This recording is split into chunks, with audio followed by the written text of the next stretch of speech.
오래전 이야기인데 우리 아들이 초등학교 다닐 때입니다. 한참 전 얘기인데 아들하고 같이 목욕탕을 갔습니다. 근데 목욕탕 안에 등치가 이만한 저 조폭이 앉아 있는데 문신을 하고 있는 거예요. 요즘은 문신 워낙 많이 하니까 뭐 그러는데 그때는 문신하면은 군대도 못 가고 막 그럴 때거든요. 남들이 하면은 다들 슬슬 피할 때인데 아들하고 같이 목욕탕에서 얘기했어요. 야, 저 조폭 문신 한번 만져보면 어떨까? 자, 어떤 일이 일어났겠습니까? 아들이 설레설레 했겠죠. 저는 궁금하면 못 견뎌요. 어떤데? 궁금하면 가서 해봐야 되거든요. 그래서 기다려. 그리고 아들한테 조폭 앞에 갔습니다. 가서 제가 깍듯하게 죄송한데요. 그 문신 한번 만져봐도 되겠어요? 그랬더니 사가리를 쳐다보더니 우스운가 봐요. 그러니까 만져보세요 하고 딱 내놓길래 딱 만져보면서 예, 고맙습니다 하고 왔는데 제가 왜 만져봤냐면 그 조폭이 호랑이 문신, 뭐 독수리 문신 그거 했으면 제가 안 만져봤을 거예요. 근데 조폭이 장미 문신을 했더라고. 그래서 저 남자 조폭의 몸에 장미를 그려놨으니 만지면 촉감이 어떨까 그게 궁금했던 거예요. 그래서 이렇게 만져봤는데 참 그렇더라고요. 문신. 요즘은 문신이 많이 자유로워져 가지고 스타 플레이어들이 문신을 참 많이 합니다. 그 문신들 중에는 참 예쁘다, 멋있다 하는 것도 있고 그 중에는 저렇게 많이 해놓으면 나중에 어떻게 저거 살지? 뭐 걱정되는 데도 있습니다. 문신. 우리 성도님들은 문신 어떻게 새겼는지 안 새겼는지 잘 모르겠습니다. 성경 레위기 19장 28절 말씀을 보면 죽은 자 때문에 너희 살에 문신을 하지 말며 문의를 놓지 말라. 나는 여호와이니라. 자, 정말 딱 들으면 문신 가진 사람도 오늘 또 불안해서 예배가 안 될 것 같아요. 문신이라고 하는 것이 그 제사적 그런 의미를 가지고 있습니다. 신을 섬기는 듯한 그런 의식이 있지요. 그런 의식의 문신은 새기지 말라 하는 말씀이 되겠습니다. 저것이 이 문신이라고 하는 것이 무슨 부적같이 새긴 것이라면 그 문제가 심각해지겠죠. 요즘은 여러 가지 이제 생각이 많이 다릅니다. 여성분들이 이제 아름다운 목걸이를 하고 계시는데 목걸이 중에 십자가를 거는 목걸이들이 제법 있습니다. 그래서 십자가 목걸이를 하는데 십자가 목걸이를 할 때에 뭐 예쁘니까 내가 그리스도이니까 나 그리스도인이야 뭐 그러려고 십자가를 했다면 문제는 안 됩니다.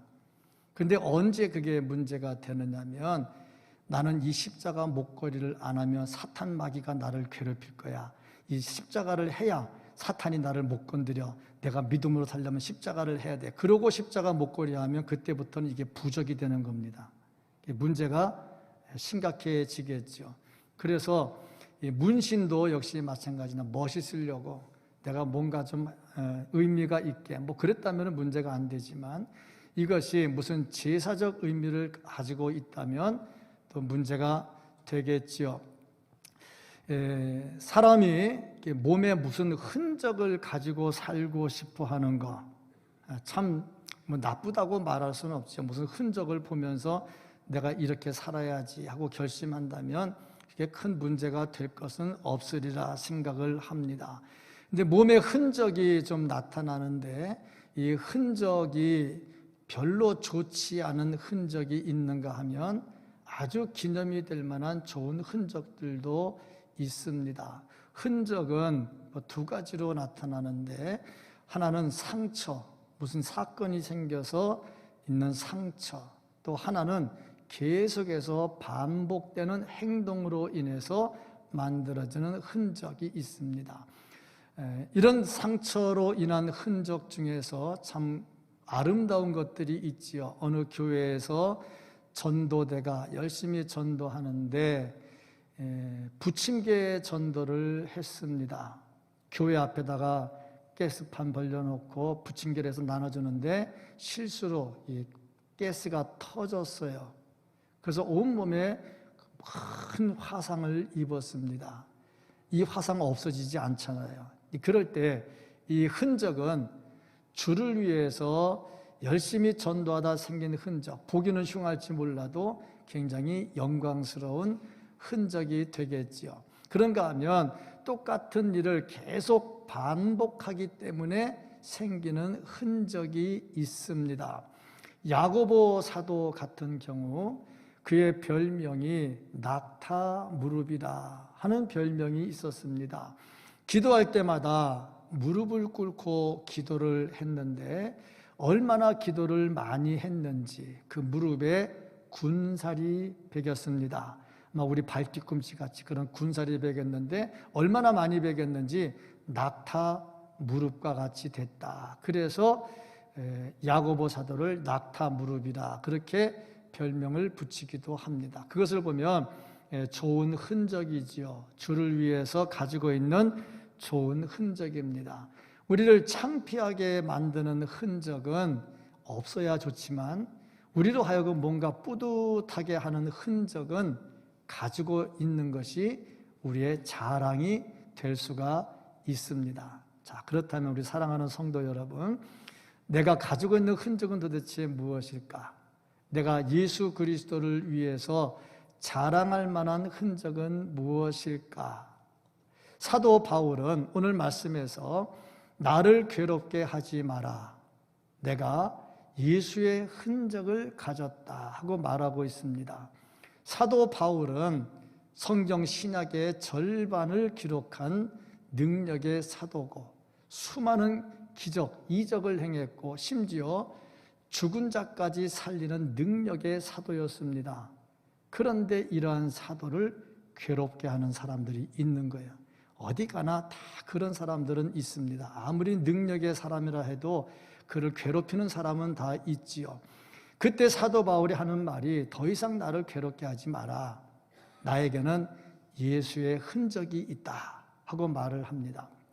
그렇다면 사도 바울이 가진 예수님의 흔적은 무엇이었는가? 그 흔적은 어떻게 만들어졌는가? 사도 바울이 이렇게 예수의 흔적을 말하면서 자랑 아닌 자랑을 했다면 과연 우리는 예수의 흔적, 어떤 흔적을 가지고 있는가? 나는 이 흔적으로 인해서 얼마나 자부심을 가지고 자랑하면서 신앙생활을 하고 있는가? 이런 질문을 던진다면 오늘 이 말씀은 하나님께서 우리에게 주시는 살아있는 말씀이 될 겁니다. 정말 이 말씀처럼 우리도 예수의 흔적을 가지고 그 흔적을 자랑하며 살 수 있는 성도들 될 수 있기를 예수님 이름으로 축복합니다. 아멘. 자, 그러면 사도 바울이 만들었던 예수의 흔적은 무엇일까? 어떻게 만들었을까? 보니까 예수 그리스도의 법을 성취하면서 예수님의 흔적을 만들어 갔다는 겁니다. 흔적을 만드는데 나쁜 흔적은 만들면 안 되고 좋은 흔적을 만들어야 되는데 우리 그리스도인들이 좋은 흔적을 만들려면 기준이 있어야 된다. 그 기준이 뭐냐? 예수 그리스도의 법입니다. 예수 그리스도의 법을 벗어나서 만드는 흔적은 아름다운 흔적이 되지 못합니다. 그러면 무엇이 예수님의 법을 따라가는 흔적이냐? 먼저 죄는 죄라고 말할 수 있어야 되는 겁니다. 1절 말씀을 보면은 형제들아 사람이 만일 무슨 범죄한 일이 드러나거든 성도들 가운데 죄를 지었어요. 그 죄가 드러났어요. 그때 신령한 너희는 믿음을 따라 사는 말씀을 따라 사는 너희는 어떻게 되느냐? 온유한 심령으로 그러한 자들을 바로 잡고 합니다. 죄를 지은 자들에 대해서 그냥 내버려 두면 안 된다는 겁니다. 이런 죄가 만연해지면 성도가 그만큼 고통을 당하고 교회는 어지럽게 되지요. 그래서 이런 죄 지은 자들을 바로 잡아야 된다 하고 말씀을 하고 있습니다.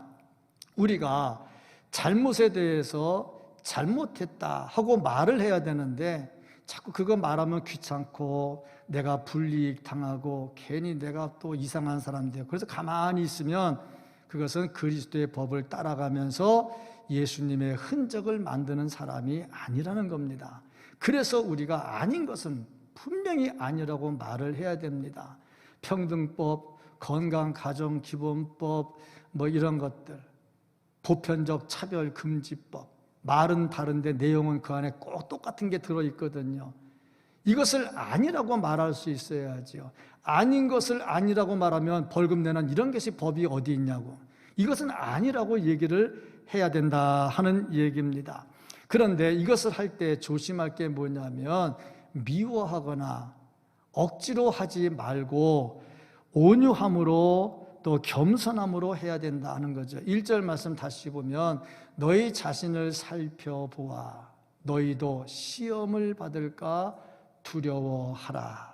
우리도 똑같은 죄인이니까 내가 의인이고 넌 죄인이고 해서 함부로 정죄할 수는 없다 하는 겁니다. 우리말에 똥 묻은 토끼가 겨 묻은 토끼 나무란다고, 자칫하면 내 죄는 드러나지 않았고 네 죄는 드러났어. 그 드러난 그 죄만 가지고 막 난리치면 안 된다는 거지요. 가끔 국회 청문회 보면은 막 부동산이 어쩌고 막 난리를 치고 하는데 나중에 검사해 보면 자기도 다 걸리더라고.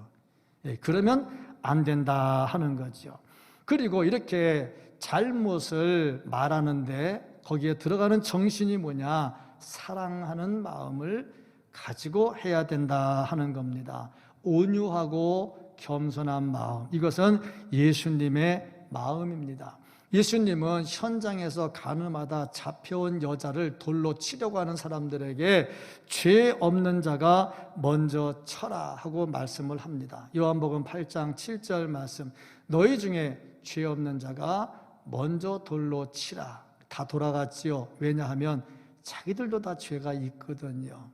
그래서 예수님께서 이 여인에게 나도 돌 치지 않겠다. 너 가서 앞으로 죄 짓지 말고 살아라 하고 그를 잘 돌려보내죠. 이 마음, 온유하고 사랑이 넘치는 그런 마음, 이런 것들을 가지고 가야 예수님의 법을 따라간다는 거죠.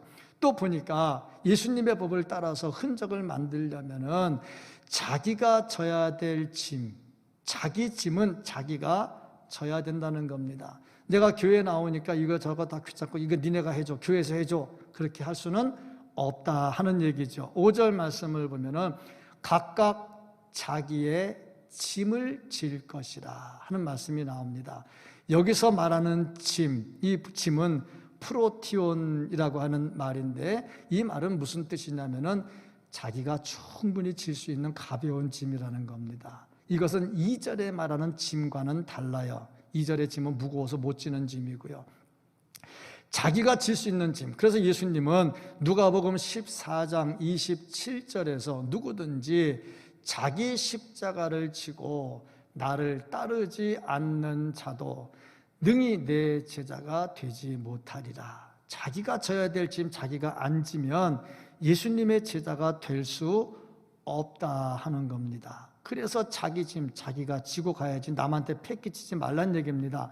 그 다음이 뭐냐면은 연약한 자의 짐은 대신 져주는 자가 되라. 내가 내 짐 지고 여유가 있어요. 다른 사람은 짐을 또 져주어야 된다 하는 거죠. 2절 말씀을 보면 너희가 짐을 서로 지라 그랬어요. 여기서 짐은 바로스라고 하는 뜻인데 혼자 지기 무거운 짐.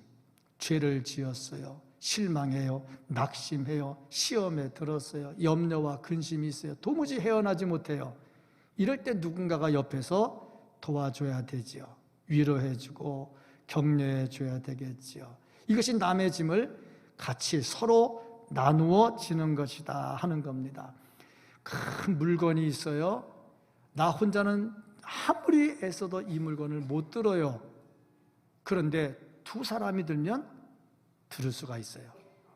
그리고 그 짐만 드는 게 아니라 그런 짐이 10개가 있어도 10개 다 들고 갑니다. 한 번 갖다 놓고 왔다가, 한 번 갖다 놓고 왔다가 다 하거든요. 그러니까 짐을 서로 지면 혼자 지지 못하는 짐이라 할지라도 같이 지고 갈 수가 있다 하는 겁니다. 그래서 다른 사람의 짐을 대신 져줘야 되는데 예수님은 우리의 짐을 대신 져줬습니다. 수고하고 무거운 짐진 자들아 다 내게로 오라. 내가 너희를 쉬게 하리라. 우리가 죄의 짐 못 지고 가거든요. 그래서 예수님께서 그 짐을 져주셨습니다. 이것처럼 우리도 짐을 대신 져줘야 되는데 물질로 고난당하는 사람이 있으면 물질로 후원을 하고 또 여러 가지 내가 시간으로 도와줄 수 있으면 시간으로 도와주면서 짐을 같이 져야지요. 또 한 가지는 짐을 지는데 공동체가 함께 져야 될 짐이 있습니다. 개인이 지는 것이 아니라 공동체가 같이 져야 될 짐이 있습니다. 예를 들어서 건축을 한다. 그러면 건축 헌금은 한 사람이 하는 게 아니라 모두 같이 하는 겁니다. 물론 개인의 능력에 따라서 좀 더 하는 사람도 있고 덜 하는 사람도 있지만 중요한 것은 같이 지고 가야 된다 하는 거죠. 한 사람이 돈이 많아 내가 이거 더 교회 다 내 돈으로 질게. 그것도 아름다운 모습이 안 됩니다. 왜냐하면 그러면 나중에 그 사람 내 교회라 말이 나오게 되거든요. 그래서 모든 것은 같이 나누어서 져야 된다. 봉사하는 것도 그렇습니다. 자, 너 힘 좋으니까 너 혼자 청소 다 해. 너 힘 좋으니까 너 주방 혼자 다 해. 너 노래 잘하니까 너 혼자 찬양대 다 해. 그렇게는 안 되잖아요. 같이 지고 가야 될 짐들이 있어요. 봉사한다, 청소한다. 물론 청소 뭐 한 사람이 다 해도 얼마든지 하겠죠. 근데 얼마나 하겠어요. 또 교회 청소라고 하는 것이 뭐 인건비 절감 차원을 떠나서 교회는 굳은 일에 동참할 때 내 교회라는 정이 들어요. 굳은 일 할 때, 뭐 칭찬받는 일 할 때는 어쩐지 모르겠지만은 굳은 일을 할 때 내 교회라는 정이 들어요. 그래서 어느 목사님은 그랬어요. 교회 귀한 청년들이 있으면 화장실부터 청소시켜라. 제일 더러운 데부터 청소시켜야 내가 이 교회 교인이야 하는 자부심이 생겨난다는 거죠. 그래서 청소도 하는 거죠. 봉사도 마찬가지입니다. 뭐 카페 가서 하든 주방 가서 하든 찬양대 하든 교회 학교 하든 뭘 하든 간에 전부 다 혼자는 못 되는 것들이죠. 같이 져야 될 짐들입니다. 같이 가야 되는 거죠. 이 세상은 개인주의에 빠져 있습니다. 개인주의에 빠져 있다 보니까 자기에게 유익하지 않은 것은 손을 안 대려고 그래요. 그런데 교회는 공동체입니다. 공동체는 함께 짐을 지고 가야 됩니다. 사람의 능력에 따라서 더 많은 짐을 지기도 하지만 어쨌든 간에 다 자기 몫에 태인 자기 십자가의 짐을 지고 가야 된다 하는 겁니다. 우리는 사도신경을 고백할 때마다 늘 고백을 합니다. 성도가 서로 교통하는 것과 성도가 서로 교통하는 게 뭡니까? 서로 짐을 지고 같이 가는 거죠. 그래서 우리가 고백하는 대로 성도들이 서로 짐을 같이 지고 가야 된다는 겁니다. 내 짐 내가 지고 같이 져야 될 짐 같이 지고 가는데 그 과정에서 또 한 가지가 뭐냐면 다른 사람을 평가절하하면 안 된다 하는 겁니다. 자랑할 때 스스로 잘됐다고 잘났다고 하는 자랑을 하면 안 된다 하는 겁니다. 3절 말씀을 보면 만일 누가 아무것도 되지 못하고 된 줄로 생각하면 스스로 속임이라. 자기 기만에 빠져 자기가 항상 잘났다고 생각을 하는 거죠. 옳다고 생각하는 거죠. 내가 옳다고 생각하면 너는 다 틀렸다는 얘기거든요. 그게 자기 기만에 빠졌다 하는 겁니다. 이런 사람들은 자기의 잘난 점은 강조하면서 다른 사람의 부족한 점, 허물만 자꾸 들추어냅니다. 그래서 교회 안에 분란이 일어나게 합니다. 이것은 그리스도의 흔적을 만들어가는 예쁜 모습이 되지 못한다는 거죠. 물론 내가 열심히 잘 봉사하고 헌신하는 것에 대해서 자부심은 갖고 있어야죠. 자긍심, 긍지가 있어야죠. 긍지가 있어야 긍정적이고 긍정적이어야 능력이 나타나죠. 당연히 그래야죠. 그런데 자만하면 안 되는 겁니다. 나의 잘난 점을 드러내기 위해서 상대의 부족한 점을 자꾸 들춰내려고 하는 거 안 된다 하는 거죠. 4절 말씀을 보면 각각 자기의 일을 살피라. 그리하면 자랑할 것이 자기에게는 있어도 남에게는 있지 아니하리니. 내가 열심히 잘했어요. 봉사했어요. 헌신했어요. 내가 주님의 은혜로 주께서 건강 주셔서 열심히 일했어. 그 자랑할 수 있잖아. 그런데 그 다음에 너는 뭐냐? 맨날 그때로 신앙생활 어디 가가지고 쟤는 말이야 일도 안 하는 게 말만 하고 그런 건 하지 말라는 얘기죠. 자기 얘기만 하라는 얘기예요. 자기 얘기만. 자기 잘하고 있는 것만 얘기를 하라는 거지요. 2절 말씀을 보면은 그리하여 그리스도의 법을 성취하라. 자, 이렇게 자기 짐 자기가 져요. 남이 못 지는 짐 대신 져요. 공동체의 짐 다시 져요. 또 평가절하 하지 않아요. 예수 그리스도의 법을 따라서 잘못된 것을 잘못됐다고 얘기를 해요. 또 그런가 하면은 잘못된 것을 잘못됐다고 말할 때 사랑을 잊어버리지 않아요. 이것이 전부 다 그리스도의 법을 성취해 가는 겁니다. 이렇게 그리스도의 법을 성취해 나갈 때에 예수님의 흔적이 나타나게 됩니다. 그렇지 않으면 자기만 드러내는 아주 나쁜 흉터가 남게 되겠지요. 흉터가 아니라 좋은 흔적을 남길 수 있기를 주님의 이름으로 축복합니다. 이것은 한 번은 되는 게 아니고요. 지속적으로 계속해야 되는 겁니다. 그리고 예수님의 흔적을 만들려면 선을 행하다가 중간에 포기하거나 낙심하면 안 된다 하는 겁니다. 흔적은 한 번, 두 번에서 안 생깁니다. 계속 반복해야 생깁니다. 그러니까 중간에 그만두면 안 되지요. 선한 일 해요. 우리 교인들이 다 선한 일 하잖아요. 선한 일 하는데 하다가 어느 순간인가 안 해요. 왜 안 해? 누구 때문에 시험 들어서 못 하겠어. 네, 그런 것은 뭐냐면 중간에 그만두는 거예요. 중간에 그만두면 흔적이 안 생깁니다. 흔적은 계속해서 해야 된다는 거죠. 그러면 선한 일이 뭘까? 오늘 말씀에 보면은 지도자를 잘 섬겨라. 이게 선한 일의 첫 번째 조건으로 나옵니다. 지도자를 잘 섬겨라. 이게 선한 일입니다. 왜냐하면 지도자는 하나님이 세운 하나님의 사람이잖아. 그를 섬기지 않고 어떻게 예수 그리스도의 형상이 나오겠냐는 거죠. 그럴 수는 없죠. 6절 말씀을 보면은 가르침을 받는 자는 말씀을 가르치는 자와 모든 좋은 것을 함께 하라. 함께 한다는 것은 한 덩어리가 되는 거기 때문에 이것은 무엇을 말하느냐? 하나 됐다는 거지. 가르치는 자나 듣는 데가 하나라는 거예요. 이것이 잘 섬기는 것으로 나타납니다. 예수님께서 70인 전도대를 보낼 때 옷도 가져가지 말고 돈도 가져가지 말고 다 얘기를 해요. 왜 그러느냐? 누가복음 10장 7절 말씀을 보면은 일꾼이 그 삭을 받는 것이 마땅하니라. 가서 받으면서 하라는 얘기죠. 그리고 좋은 것을 받았으면 육신으로 섬기는 것이 맞다는 겁니다. 예수님 말씀입니다. 로마서 15장 27절 말씀을 보면 저희가 기뻐서 하였거니와 또한 저희는 그들에게 빚진 자니 만일 이방인들이 그들의 영적인 것을 나눠 가졌으면, 자, 영적으로 받았어요. 그러면 어떻게 하느냐? 육적인 것으로 그들을 섬기는 것이 마땅하니라.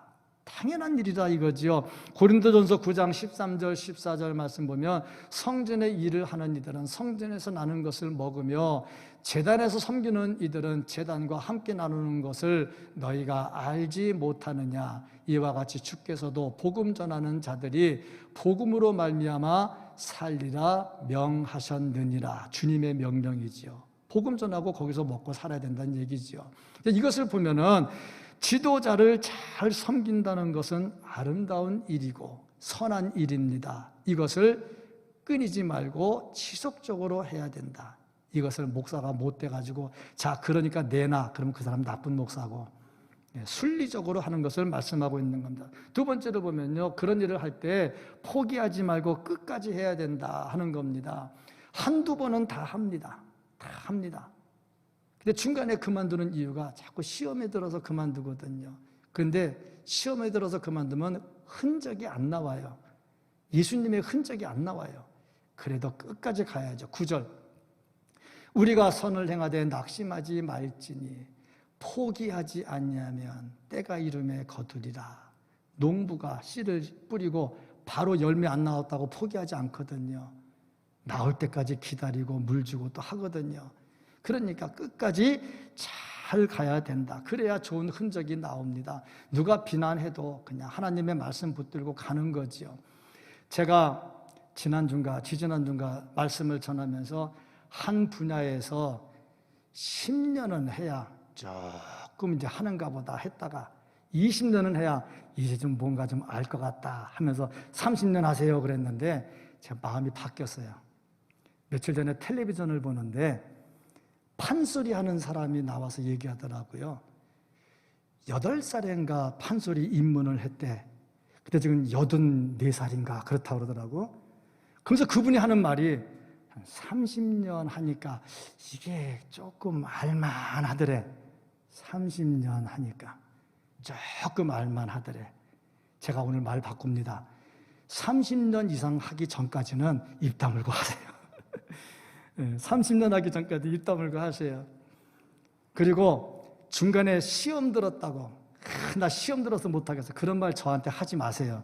왜냐하면 30년 한 사람이 그 분야에서 30년 한 사람이 저한테 와가지고 목사님 제가요 한 30년 해봤는데 이건 아닌 것 같은데요. 그러면 내가 그렇겠구나 하고 내가 진정하겠는데 그 중간에 와가지고 시험 들었다고 말하면은 제가 이렇게 생각하고 싶어요. 조금 더 해보시죠. 왜냐하면 어느 단체나 모임이나 그 해오던 이 가닥들이 있어요. 그거를 내가 들어서 1년 만에 뜯어고치려고 하고 2년 만에 뜯어고치려고 내 마음대로 막 하니까 안 되니까 막 시험에 드는 거거든요. 그래 참고 잘 가면 예수님의 흔적이 나타납니다. 물론 죄는 따라가면 안 되죠. 죄는 안 되고 정상적인 것들을 말씀을 드리고 있는 겁니다. 흔적은요 계속되는 행동에서 나옵니다. 10절 말씀을 보면 그러므로 우리는 기회 있는 대로 모든 이에게 착한 일을 하되 더욱 믿음의 가정들에게 할지니라. 착한 일을 하는데 성도끼리 더 잘해야 된다는 겁니다. 바깥에 나가서는 잘하는데 성도끼리 잘 못하고 그것도 아니고요. 성도들이 더 잘해야 됩니다. 왜냐하면 한 형제고 공동체 안에 같이 있기 때문에 그렇습니다. 그래서 같이 생활하다가 좀 불편해도 실망하지 않고 시험에 들지 않고 꾸준히 가면 예수님의 흔적이 나타날 줄로 믿습니다. 그 최소한 한 분야에 30년 이상을 해야 그런 내가 좀 했는데 하고 말하지 않겠어요. 제가 신학을 시작하면서 교육전도사를 시작을 했어요. 그래서 40년이 지났어요. 제 계산으로 의하면 45년 차입니다. 근데 제가 요새 느끼는 게 뭐냐면 한 40년 지나니까 이게 목회인가 하고 조금 알듯해. 한 40년 판소리 하신 분 30년 하니까 좀 알겠다 하던데 40년 하니까 이게 목회인가 보구나 하는 걸 조금 알듯하더라고요. 그러니까 무슨 일이든지 중간에 포기하지 말고 죄가 아닌 한 끝까지 하시기를 바랍니다. 그래야 좋은 열매가 나타난다는 거죠. 아울러서 한 가지 이 과정에서 조심할 게 뭐냐면 사탄의 속임수에 넘어가면 안 됩니다. 사탄이 와서 자꾸 속이거든요. 7절 스스로 속이지 말라. 하나님은 업신여김을 받지 아니하시나니. 스스로 속여. 왜 속여? 사탄이 와서 자꾸 꼬이거든. 사탄은요 예수님도 찾아갑니다. 사탄이 안 가는 데는 없어요. 특별히 예수님 뭐 할 때 갔느냐? 금식 기도하고 은혜가 충만할 때 찾아갔거든요. 사탄은 항상 그래요. 그래서 사탄이 나를 언제 찾아오느냐? 기도할 때, 금식 기도할 때, 나 좀 기도 좀 했어, 하나님께 기도해서 이럴 때 사탄이 딱 들어와가지고 거짓 영을 또 집어넣는다고. 예수님은 다 말씀으로 물리쳤잖아요. 사탄이 들어와서 거짓으로 속이는데 이 당시도 거짓 선지자들이 들어와가지고 하나님 나라, 불의한 자도 받을 수 있다. 그러면 누가 말이 안 되지? 그러면은 또 그럴 거 아니야. 사랑이 하나님인데 다 용서해 주잖아. 또 그렇게 또 가르치면 말을 또 잘하잖아. 그러니까 말을 잘하니까 하와가 꼼빡 넘어갔잖아. 이게 사탄의 속임수라는 거예요. 그래도 여긴 네가 해야지. 너 아니면 누가 하겠냐? 너는 그래도 기도하는 사람이잖아. 넌 그래도 이 교회 오래됐잖아. 넌 그래도 물질 좀 있잖아. 이러면 이제 사탄이 살살 건드리면 듣다 보니까 맞네. 그러면서 나는 어차피 내가 기도하니까 성령의 음성이지. 성령의 음성인지 사탄의 음성인지는 영분별을 해야 됩니다. 기도를 열심히 했어요. 사탄이 들어서 내 마음에 마음을 딱 주면 기도하다 받았으니까 하나님의 뜻으로 알고 막 확신 있게 가는데 사탄이 들어온 수도 있어요. 그렇잖아요. 예수님 금식 기도했는데 사탄이 와서 말씀 갖고 왔잖아요. 말씀 갖고 왔잖아. 사탄이 그냥 안 왔잖아. 말씀 갖고 왔잖아. 그 기도하다가 말씀 딱 들으면 할렐루야 아멘 하고 하다 보면은 사탄의 속임수에 넘어갈 수가 있다는 겁니다. 다 그렇다는 게 아니고 그럴 수도 있다는 거예요. 그래서 어떻게 되느냐? 영 분별을 해야 됩니다. 영 분별해서 사탄은 물리치고 예수의 영을 받아야 됩니다. 이런 사람들이 성령의 지배를 받으면서 예수의 흔적을 만들어 갈 수 있습니다. 정말 예수의 흔적을 만들어 갈 수 있기를 주의 이름으로 축복합니다. 이런 사람들은요, 복을 받습니다. 선한 일을 지속적으로 하면 복을 주시는데 심은 대로 거둔다. 7절 말씀을 보면 사람이 무엇으로 심든지 그대로 거두리라. 심은 대로 거둬요. 8절 말씀을 보면 자기 육체를 위하여 심는 자는 육체로부터 썩어질 것을 거두고 성령을 위하여 심는 자는 성령으로부터 영생을 거두리라. 영생까지 거두어 드립니다. 그러니까 주를 위해서 예수님의 흔적을 만들기 위해서 예수님의 법칙을 따라 지속적으로 선한 일을 행하면 우리에게 상도 주어질 줄로 믿습니다. 이 흔적을 우리가 만들어 가야 되겠죠. 그리고 예수님의 흔적을 만들려면 무엇보다 십자가만 자랑해야 된다 하는 겁니다.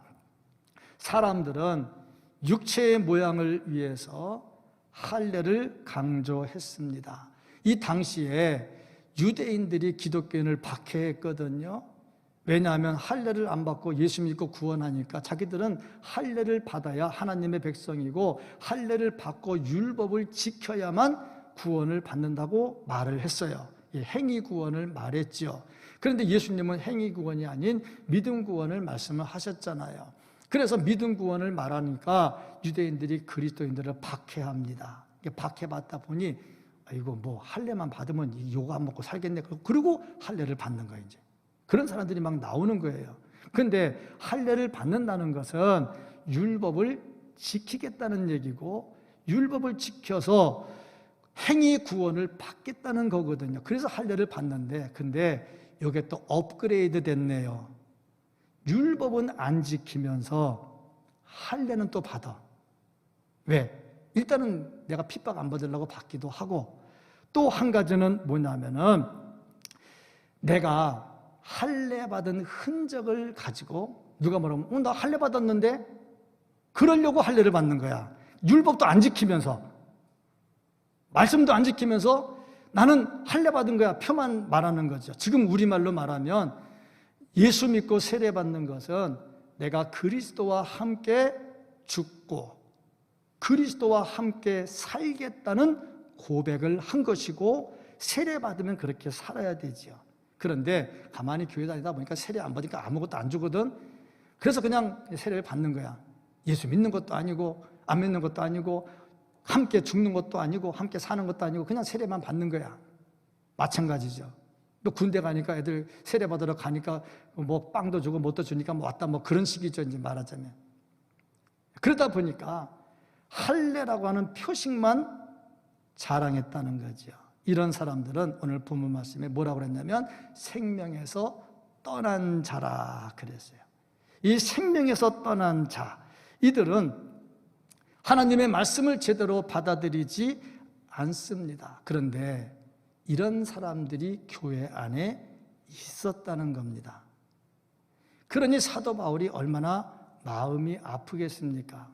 또 한 종류의 사람은 사도 바울이 믿음 구원을 말씀을 자꾸 전하니까 계속 사도 바울을 공격합니다.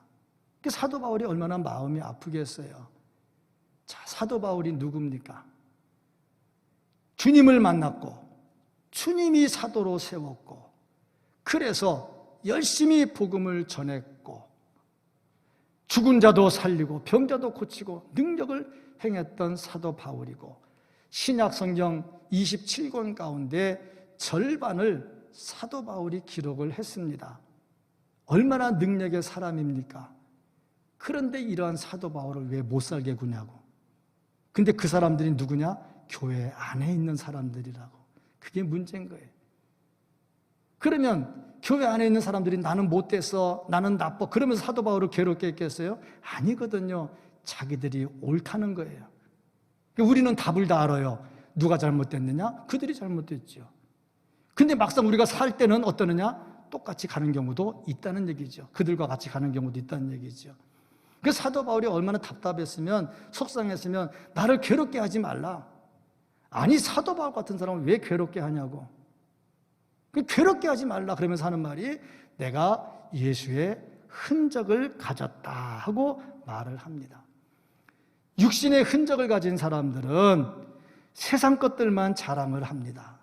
그런데 사도 바울은 달라요. 오직 십자가만 자랑을 합니다. 15절 말씀을 보면 그리스도 할래나 무할래가 아무것도 아니라되 오직 새로 지으심을 받는 것만이 중요하니라. 새로 지음 받은 것 중요하고 14절 또 말씀 보면 그러나 내게는 우리 주 예수 그리스도의 십자가 외에 결코 자랑할 것이 없으니 그리스도로 말미암아 세상이 나를 대하여 십자가에 못 박고 내가 또한 세상을 대하여 그러하니라. 십자가만 계속해서 자랑을 합니다. 17절 말씀을 보면 이후로는 누구든지 나를 괴롭게 하지 말라.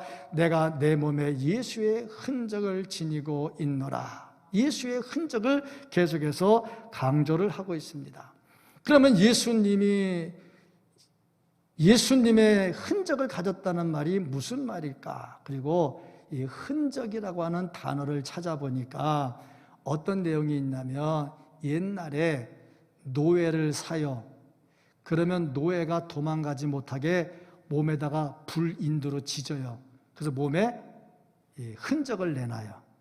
그러면 도망가면 그 불로 지진 그 흔적을 보면 이건 누구의 종이다 하는 게 나오겠지요.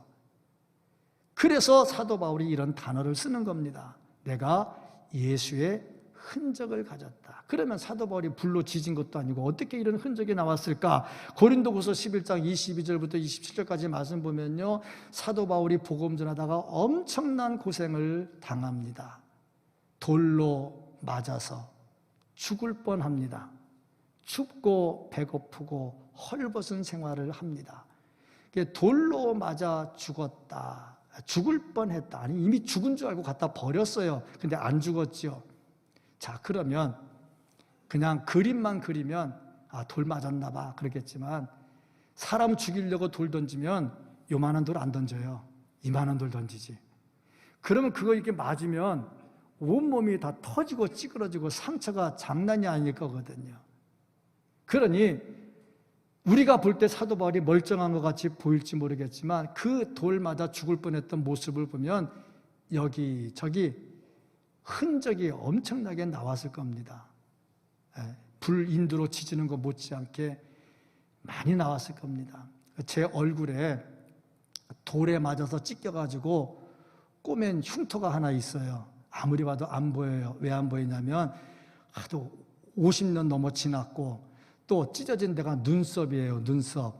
그 눈썹이 가리고 있기 때문에 안 보여요. 근데 이렇게 화장할 때 이렇게 보면, 화장품 바를 때 이렇게 보면, 이렇게 보면 보여요. 이게 이제 흉터거든요. 그런데 이런 돌멩이로 죽이려고 던졌으니 온몸이 맞았으니 성한 데가 있겠냐고. 그것을 딱 보여주면서 내가 주를 위해서 이렇게 맞았는데 왜 자꾸 나 괴롭게 하느냐, 그 얘기 아닙니까? 그러니까 주를 위해서 흔적을 확실하게 가지고 있었다 하는 겁니다. 이것이 사도 바울에게는 자랑인데 자기를 드러내는 자랑이 아니라 그리스도를 드러내는 자랑이 된 겁니다. 자, 그렇다면 우리는 어떤 흔적을 가지고 있는가? 못된 흔적은 가지면 안 되겠어요. 좋은 흔적을 가져야 되는데 예수 그리스도의 흔적을 가지고 있어야 됩니다. 그러려면 예수님의 법을 따라가야 되고 선을 행하되 끝까지 가야 되고 십자가만 드러내야 됩니다. 그렇다면 나에게 예수의 흔적은 뭘까? 어떤 흔적이 있을까? 내가 말씀을 묵상하면서 나타나는 흔적, 내가 교회 역사에 남을 흔적은 뭘까? 내 교회 역사에 남는 흔적 있죠? 장로, 권사, 안수집사, 서리집사 되면 다 교회 흔적 역사책에 다 남겠지요. 또 그런가 하면 내가 선교를 위해서 선교지에 교회를 하나 세웠다. 그럼 교회 역사에 남겠지요. 누구누구 헌금해서 교회 하나 개척 나오겠지요. 역사에 남잖아요. 무슨 일을 하든지 교회 역사에 남는데 가장 쉽게 역사에 남는 게 뭐냐면 제가 가만히 생각해 보니까 성경 릴레이 쓰기가 가장 역사에 잘 남을 것 같아. 힘도 안 들고 거기에 다 쓴 다음에 누가 어디부터 어디까지 딱 이름 딱 나오잖아. 나중에 책 만들 때 다 그 나 뒤에 표지에 붙잖아. 혹시라도 내 이름 안 나올까 봐 그런 사람도 좀 와서 쓰세요. 아직까지 안 쓰는 거 쓰세요. 교회 역사에 남는 흔적이잖아. 그것도 좋은 흔적이잖아. 그거 나중에 이렇게 사진을 찍어가지고 후손들한테 내가 그래도 우리 교회 역사에 남을 수 있도록 성경을 썼다 하면 얼마나 좋. 그게 답은 아니지만 하나의 방법이잖아요.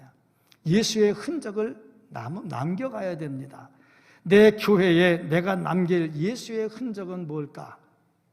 좋은 이미지로 흔적을 남겨야 되는데 예수님을 따르는 흔적을 남기면 그건 우리의 영원한 자랑이 될 겁니다. 무엇으로 자랑하겠습니까?